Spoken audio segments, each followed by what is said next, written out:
आज हम लोग प्रकाश का वर्ण विक्षेपण, प्रकाश तरंगों का व्यतिकरण, प्रकाश तरंगों का ध्रुवन और प्रकाश का विवर्तन टॉपिक को पढ़ेंगे।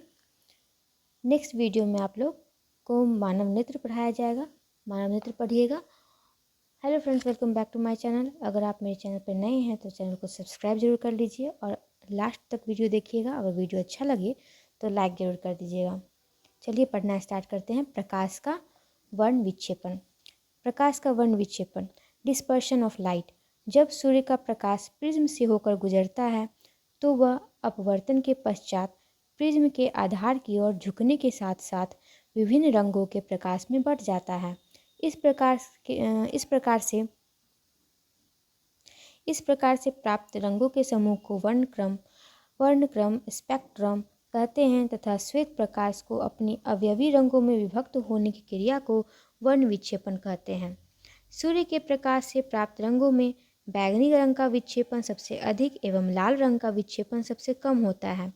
विभिन्न रंगों का आधार से ऊपर की ओर क्रम इस प्रकार है: बैंगनी, वायलेट, नीला या जामुनी, इंडिगो, आसमानी या नीला, ब्लू, हरा, ग्रीन, पीला, येलो, नारंगी, ऑरेंज तथा लाल, रेड। यहाँ पे दिखाया गया है प्रकाश का वर्ण विक्षेपण। एक प्रिज्म से होकर प्रकाश अगर गुजरता है तो वो 7 रंगों में विभक्त हो जाता है। 1 2 3 4 5 6 7। तो ये वायलेट जो है इसका विक्षेपण सबसे अधिक होता है, तो ये सबसे दूर तक जाएगा। तो सबसे नीचे भी, फिर इंडिगो, फिर क्या हो जाएगा ब्लू, फिर ग्रीन, येलो, ऑरेंज और फिर रेड। तो सबसे कम विक्षेपण किसका होगा? रेड का, लाल का और सबसे ज़्यादा वायलेट का, बैंगनी का। तो यहाँ विबग्योर से आप याद कर सकते हैं। ठीक है। नेक्स्ट है, न्यूटन ने सन 1666 ईस्वी में पाया कि भिन्न भिन्न रंग भिन्न भिन्न कोणों से विक्षेपित होते हैं। यहाँ एंगल जो है वो अलग अलग होता है सबका। ठीक है, वही बताया जा रहा है, भिन्न कोणों से विक्षेपित होते हैं। वर्ण विक्षेपण किसी पारदर्शी पदार्थ से भिन्न भिन्न रंगों के प्रकाश के भिन्न भिन्न चाल होने के कारण होता है। अतः किसी पदार्थ का अपवर्तनांक भिन्न भिन्न रंगों के प्रकाश के लिए भिन्न भिन्न होता है। पारदर्शी पदार्थ में जैसे जैसे प्रकाश के रंगों का अपवर्तनांक बढ़ता जाता है वैसे वैसे उस पदार्थ में उसकी चाल कम होती जाती है। जैसे कांच में बैंगनी रंग के प्रकाश की चाल सबसे कम तथा अपवर्तनांक सबसे अधिक। ये पिछले वीडियो में हम लोग बताए थे, पढ़े थे। प्रकाश का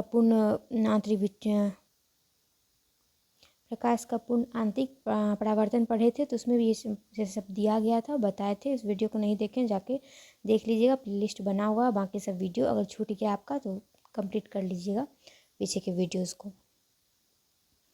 शेष रंगों की चाल इन दोनों रंगों के बीच होता है। बैंगनी रंग के प्रकाश का तरंग दैर्घ्य सबसे कम, तो बैंगनी रंग के प्रकाश का तरंग दैर्घ्य हो जाएगा सबसे कम।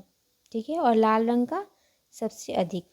ये एग्जाम्स के पॉइंट ऑफ व्यू से इम्पोर्टेंट है, याद रखिएगा। प्रकाश की तरंग दैर्घ्य को एंगस्ट्रम में मापा जाता है तथा इसे ए से व्यक्त करते हैं और 1 एंगस्ट्रम इक्वल टू 10⁻⁻10 मीटर होता है। ठीक है, अब इंद्रधनुष के बारे में पढ़ेंगे, रेनबो के बारे में। परावर्तन, पूर्ण आंतरिक परावर्तन तथा अपवर्तन द्वारा वर्ण विक्षेपण का सबसे अच्छा उदाहरण क्या है? इंद्रधनुष है।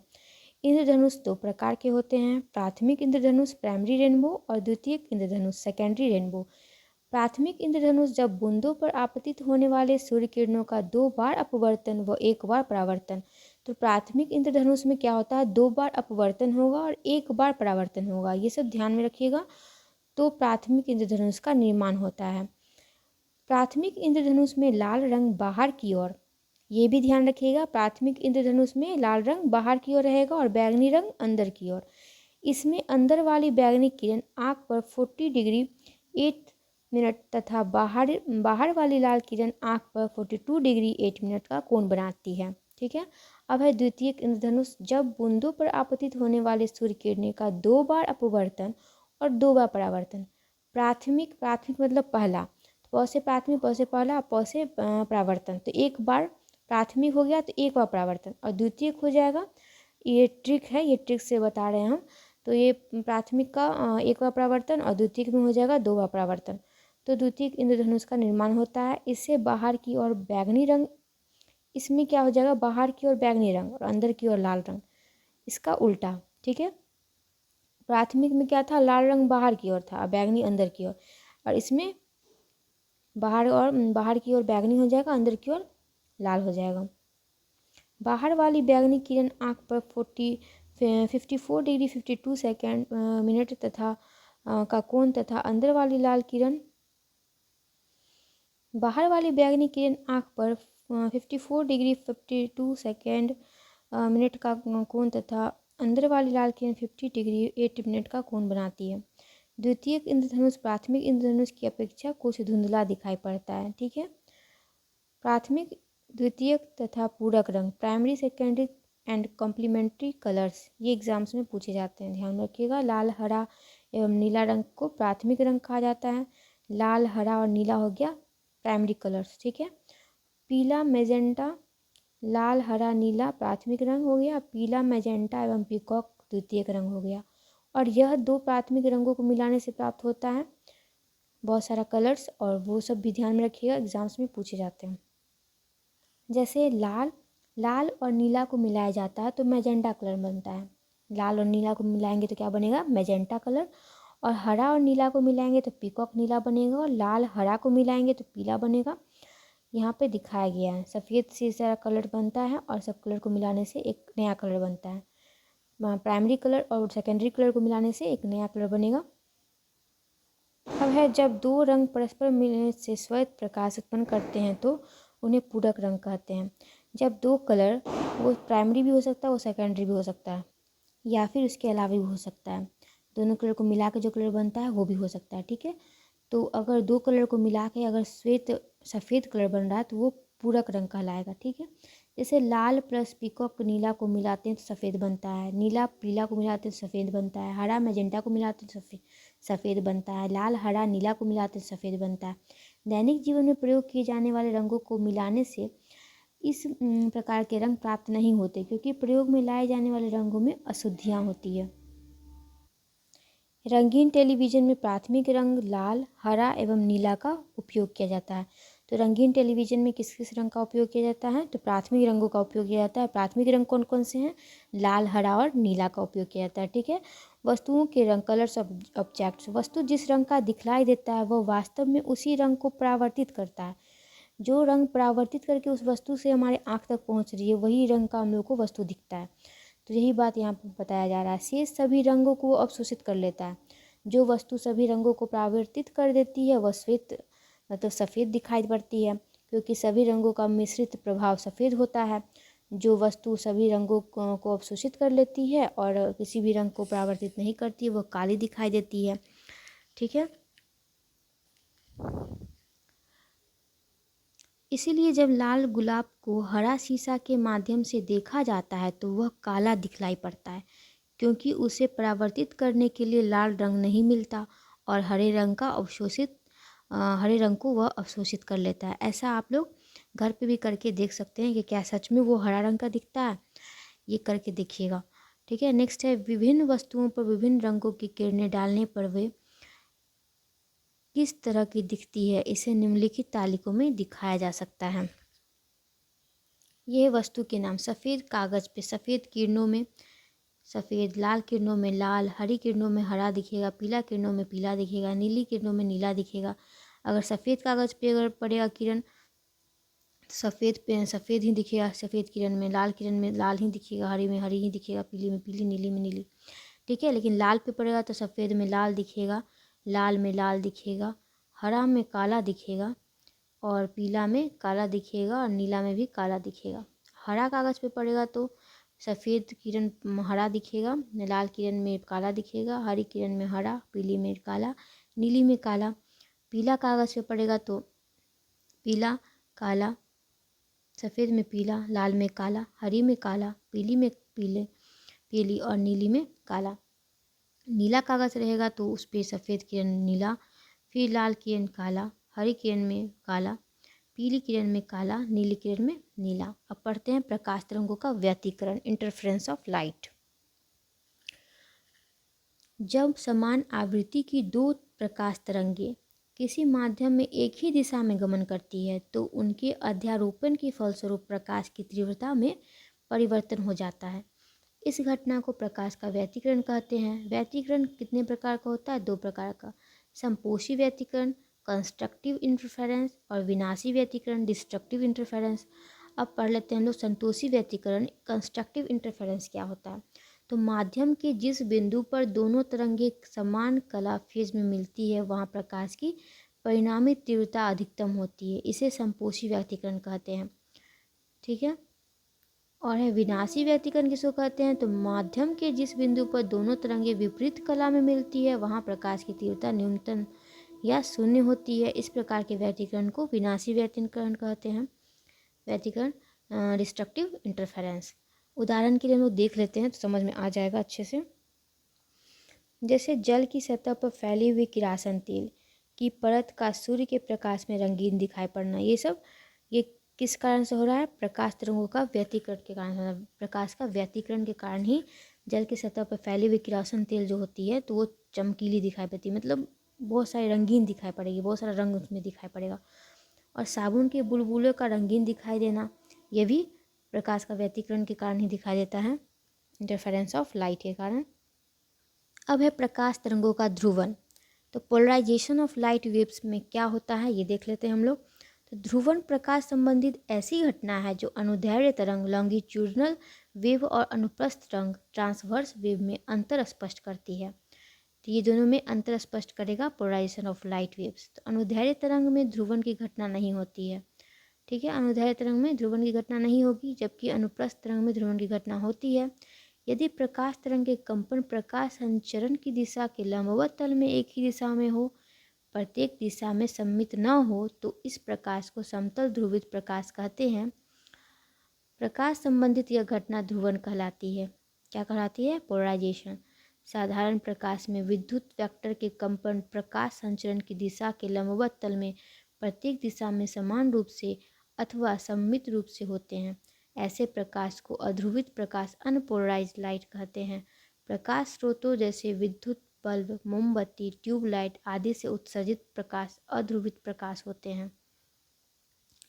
ये एग्जाम्पल्स याद रखिएगा। फिर है समतल ध्रुवित प्रकाश उत्पन्न करने के लिए पोलराइडो का प्रयोग किया जाता है। यह एक बड़े आकार की फिल्म होती है जिसे दो कांच प्लेटों के बीच रखा जाता है।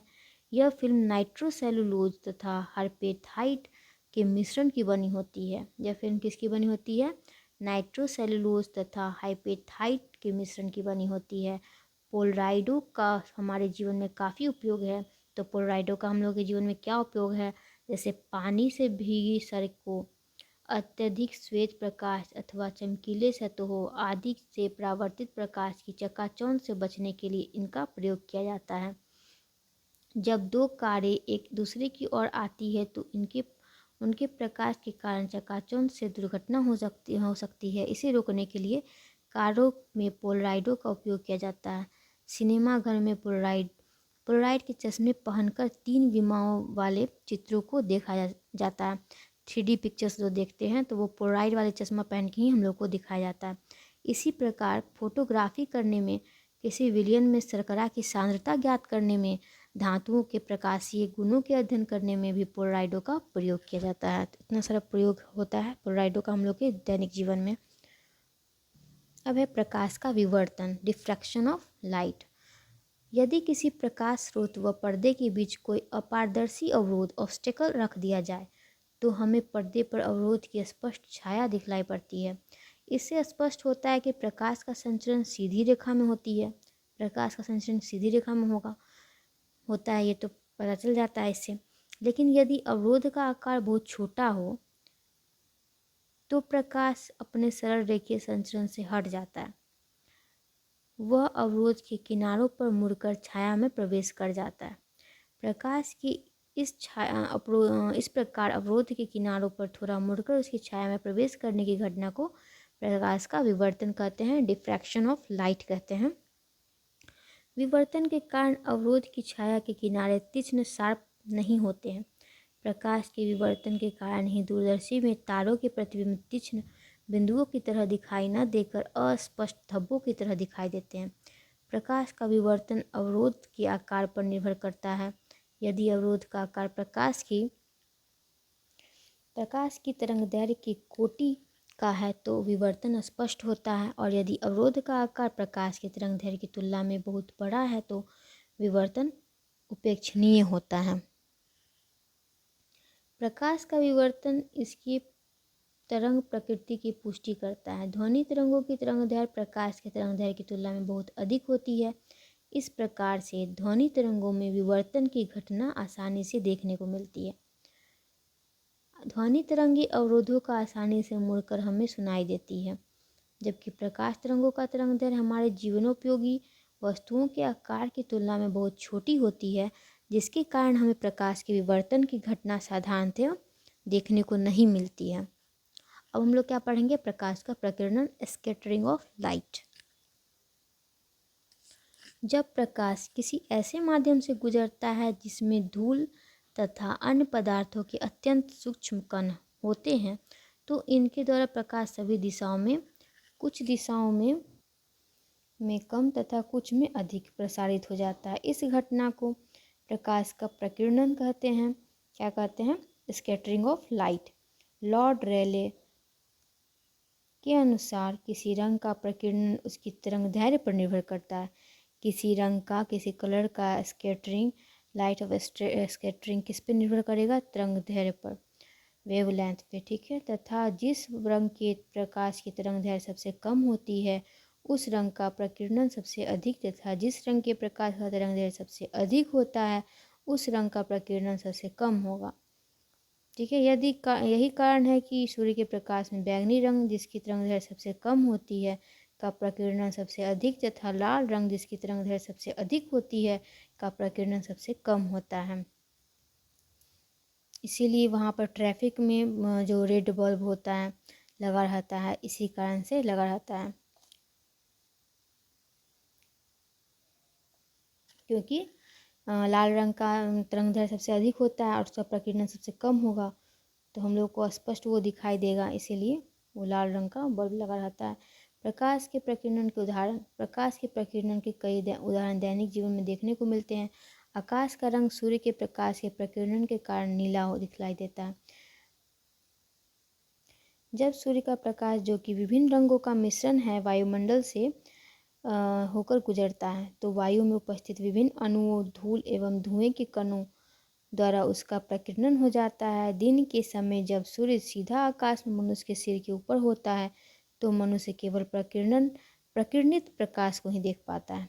चूँकि बैंगनी रंग का प्रकीर्णन सबसे अधिक व लाल रंग का सबसे कम होता है, अतः प्रकीर्णित प्रकाश का मिश्रित रंग, कंपोजिट कलर, हल्का नीला होता है। इसी कारण आकाश नीला दिखाई देता है। तो आकाश का नीला दिखाई देना ये प्रकाश का प्रकीर्णन के कारण होता है। किसी कारण होता है? स्कैटरिंग ऑफ लाइट के कारण। अब है सूर्य उगते व डूबते समय प्रकीर्णन के कारण ही लाल दिखाई देता है। जब सूर्य उगता है या डूबता है तो उसका प्रकाश को हम तक पहुंचने में वायुमंडल के धूल आदि कणों से होकर अधिक दूरी तय करनी पड़ती है, जिससे उसका इन कणों से प्रकीर्णन हो जाता है। चूँकि अन्य रंगों की तुलना में लाल रंग के प्रकाश का प्रकीर्णन सबसे कम होता है, अतः हम तक पहुंचने वाले प्रकाश में लाल रंग का अधिक को हो रहता है, जिसके कारण